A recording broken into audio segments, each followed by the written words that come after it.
Bonjour à tous, aujourd'hui on se retrouve pour l'épisode numéro 9 de notre journal, de notre vidéo qu'on fait tous les 15 jours. Alors aujourd'hui on change un petit peu de cadre, alors n'hésitez pas à nous dire ce que vous en pensez. On espère que vous allez moins entendre la route et les bruits extérieurs. Sinon de toute façon la dernière option ça sera de se mettre à l'intérieur pour vraiment avoir une qualité de son meilleure. Donc aujourd'hui, comme d'habitude, on fait toujours un petit tour rapide de tout ce qu'on va vous présenter. Appenzeller Extra, Rouelle du Tarn, yaourt fruits au lait de vache Fierbois, riz au lait, reblochon de Savoie Fermier au lait cru bien sûr, et le petit pavé du Larzac, pavé de brebis. Donc je vais commencer par vous présenter l'Appenzeller. Donc l'Appenzeller fromage suisse. Dans la pâte, ça ressemble à de l'abondance, c'est très gras, très beurrant, c'est pas salé du tout. C'est un fromage qui a que 6 mois, mais même si ça n'a que 6 mois, ça a beaucoup de goût. Ça vient du processus de fabrication. Quand on fabrique de l'Appenzeller, on le frotte avec une saumure qu'on appelle la Sulz en Suisse.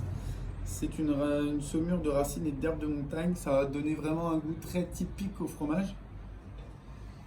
Et je vais essayer de vous montrer, comme vous pouvez le voir sur la petite étiquette noir et or, si vous achetez de l'Appenzeller avec noir et or, c'est la extra. La extra, donc c'est la plus fruitée, celle qui a le plus de goût. Parce que vous avez de la douce, de la surchoix, de la douce bio, de la raffinée.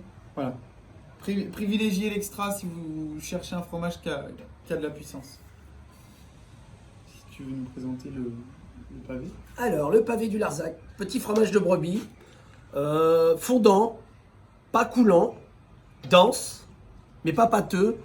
C'est un fromage qui est assez facile parce que c'est pas fort, mais ça a quand même suffisamment de goût pour savoir que c'est un fromage au lait de brebis. Ça ressemble à un autre de nos produits qui est la brique de chèvre cendrée. C'est un peu dans le même esprit. Ça a un peu une texture de rocamadour, mais sans ce côté trop coulant aux alentours. Un fromage qui est assez stable dans le temps.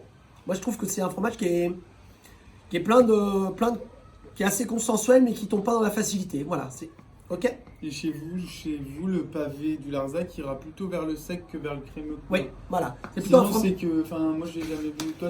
Toi qui l'es en c'est as plutôt un vu fromage qui plusieurs va fois. s'affiner vers le sec que vers le trop crémeux.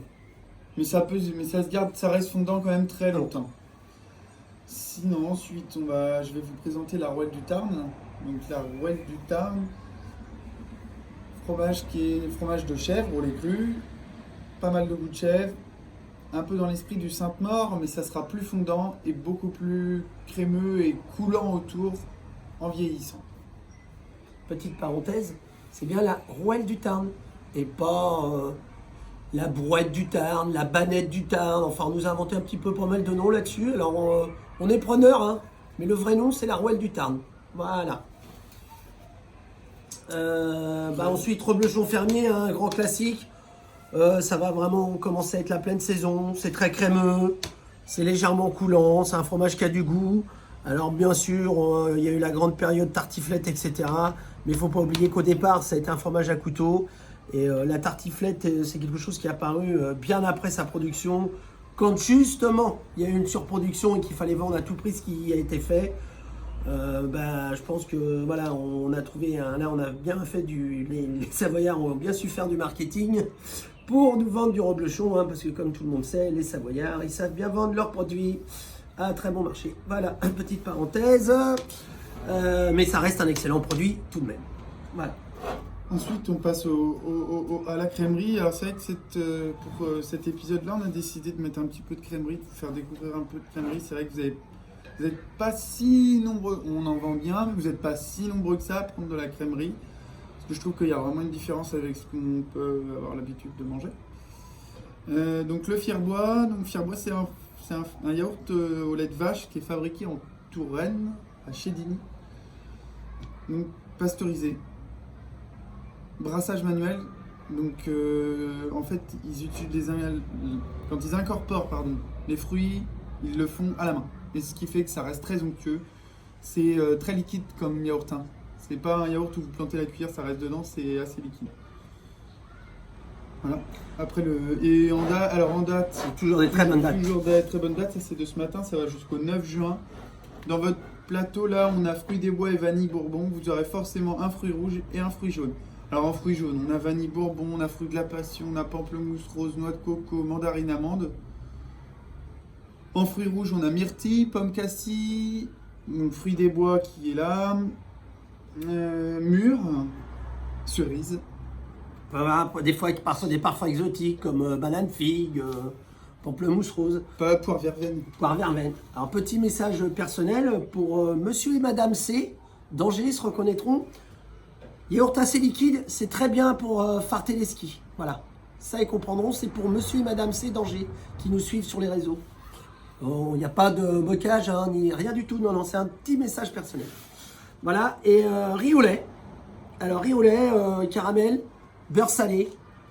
Moi, je suis friand. Je l'étais pas, je le suis devenu. Parce que je trouve que tout est équilibré. Le caramel n'est pas trop sucré, c'est pas trop salé. Le riz, bah, c'est pas de la colle pour les affiches. C'est vraiment un excellent produit.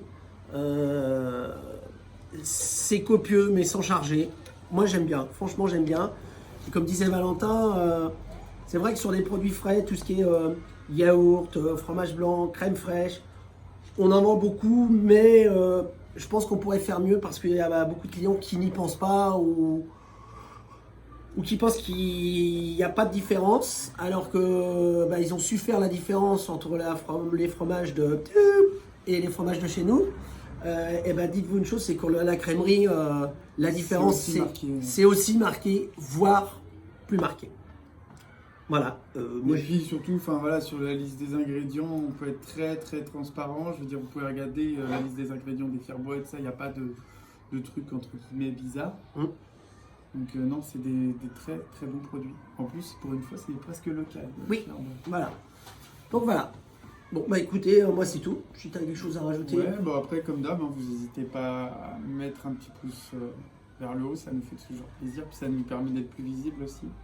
Et puis, nous donnez vos commentaires, que ce soit sur le marché ou directement en dessous de la vidéo, ça fait toujours plaisir.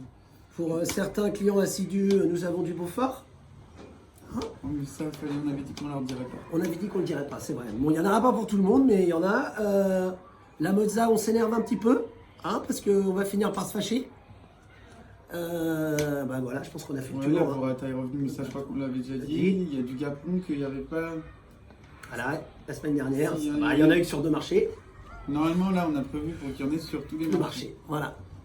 Écoutez, moi c'est tout, j'ai rien d'autre à rajouter. Ouais, c'est tout. Voilà. Bon, écoutez, bonne journée à tous et puis dans 15 jours.